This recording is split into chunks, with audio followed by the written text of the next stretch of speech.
Ming afsuski do'stlar, bu uyimizni qurilishi to'xtadi. Opamiz uyini qurishni to'xtatdik do'stlar. Mana shu yergacha keldik sizlar bilan birgalikda.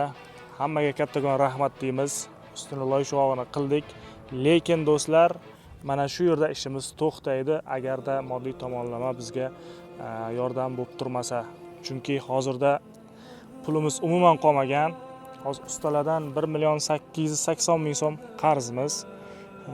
O'sha 880.000 g'ishidan keyin loy shuog'iga ustalar o'ziga tergan g'ishlariga, keyin loy shuog'iga 600.000 200.000 dan o'sha eski ustalarga gaplashganmiz, hasharchilardan tashqari 1.880.000 so'm qarz bo'lib turibmiz.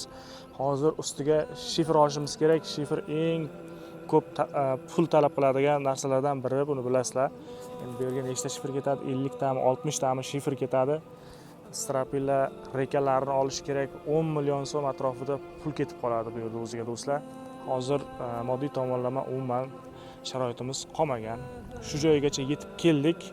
Nima deysizlar aziz do'stlar? Mana shu videoni oxirgi video qo'yyapman. Agar gazga bosamiz deb har bir kishi faqat o'sha ko'rib o'tib ketmasdan oz bo'lsa-da o'zingiz yordamimizni qilsanglar, xudo xolasa yig'a olsak, ishimizni davom ettirib ketamiz. Agar kerakli pullarni yig'a olmasak, shu joyida qoladi. Keyinchalik opani o'zi sekin-sekin qolaveradi do'stlar. Shuning uchun oxirgi video ko'rsatyapman sizlarga.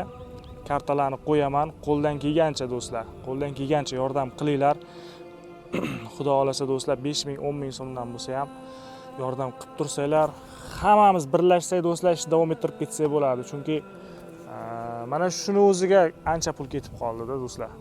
Shuni o'ziga ancha pul ketib qoldi. Hali eshik, derazalar olish kerak. Endi bitta akamiz bitta eshik olib beraman deyapti, bitta akamiz bitta deraza olib beraman deyapti. Shunaqa qilib keyin davom ettirib ketishimiz mumkin oxirgi ishlarni. Lekin ustini shifrlash kelganda bu kattaroq pul kerak bo'ladi. Shuning uchun hammamiz qo'ldan kelgancha yordam qilinglar do'stlar. Kimdir shu 100.000, 500.000, 1 millionga imkoni yetar. Kimni qanchaga imkoni yetsa do'stlar, qo'ldan kelgancha yordam qilinglar. Maksimal mana shu videoga like bosib tarqatinglar yaqinlarga. Xudo xolasa do'stlar, mana shu kerakli pullarni yig'a olsak, ertani o'zidan shifrlarni olib kelamiz, tushiramiz va usta akalarni chaqirib shifr ishlarini boshlaymiz. Shuning uchun qo'ldan kelgancha yordam qilib turinglar. Kimdir shifr olib bera oladiganlar bo'lsa yoki shifri borlar bo'lsa, bizga aloqaga chiqinglar yoki reka, stropilla men shuncha olib bera olaman deb olib kelib tashab ketsanglar ham mayli do'stlar. Shuning uchun har bittamiz qo'ldan kelgancha yordam qilib turaylik. Shu opamizning uyi mana shu holda qolib ketmasin. Shu joygacha keldik o'zi. Ishni yarmidan ko'pi bo'ldi. Oxirgi ishlar qolyapti. Xudo xolasa shu yog'i ham chala bo'lib qolib ketmasin. Opamizni birdan ko'chirib o'tkazaylik. Opamiz yana yurmasin, ishlab uy qilaman deb bu yerda hozir yashab bo'ladigan darajada emas.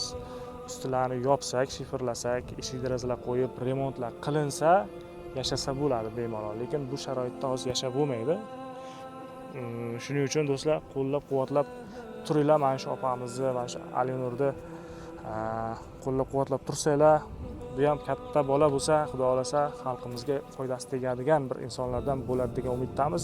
Shuning uchun buni savobi juda ham katta bo'ladi do'stlar. Mana shu uyda oxirgi savoblariga ega bo'lmoqchi bo'lsanglar, qo'ldan kelgancha har bittamiz tish tirnog'imiz bilan harakat qilaylik. Xudo xolasa amallab uddalaymiz degan umiddaman. Mana shu videoni qo'yyapman do'stlar. Maksimal podдержкада bo'linglar. Xudo xolasa bitiramiz degan umiddaman do'stlar. Kommentariyaga gaziga bosamiz deb yozib, qo'ldan kelgancha yordam qilib turinglar do'stlar. Xudo xolasa yordam bo'lsa, ertaga sizlarga bir xush xabarlar bilan chiqish nasib qilsin. Sog' bo'linglar, omon bo'linglar. Ertangi videoda xudo xolasa ko'rishamiz do'stlar. Qo'ldan kelgancha yordam qilib turinglar, shunchaki videoni ko'rib o'tib ketmasdan.